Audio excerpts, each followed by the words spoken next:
നമ്മുടെ ബഹ്റൈനിലെ സാധാരണക്കാരായിട്ടുള്ള ജോലിക്കാരെ അഭിമുഖീകരിച്ചുകൊണ്ടിരുന്ന പ്രശ്നമാണ് കൂടുതലും ചെറിയ ചെറിയ കടകളിലൊക്കെ ജോലി ചെയ്യുന്ന ആളുകൾ.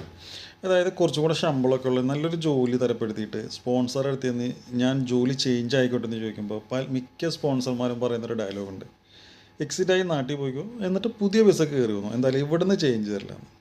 വേറെ ചിലർ പറയുന്നൊരു ഡയലോഗുണ്ട്, നിന്നെ കേസ് കൊടുത്ത് നിന്നെ ജയിലിലാക്കുന്നൊക്കെ.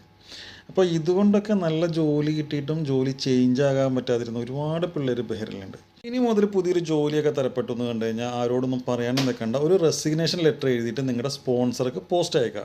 CR അഡ്രസ്സൊക്കെ കറക്റ്റ് ആയിരിക്കണം. പോസ്റ്റ് ഓഫീസിൽ ചെന്നിട്ട് ഈ ഒരു കവറിലിട്ടിട്ട് ഈ റെസിഗ്നേഷൻ ലെറ്റർ പോസ്റ്റ് ചെയ്താൽ മതി. 1 ദിനാർ 300 ഫിൽസാണ് അതിന് ചാർജ് വരുന്നത്.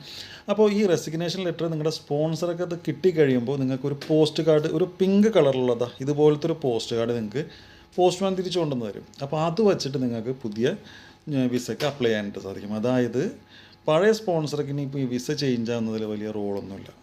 ഇനി പുറമേ നിന്നൊക്കെ ഇനി ആളുകളെ കൊണ്ടുവരുന്നതിന് പകരം ഇവിടെ ഉള്ള ആളുകളെ മാക്സിമം യൂസ് ചെയ്യുന്നതിൻ്റെ ഒരു ഭാഗമായിട്ടായിരിക്കാം ഇതുപോലൊരു അപ്ഡേഷൻ വന്നേക്കുന്നുണ്ടാവും.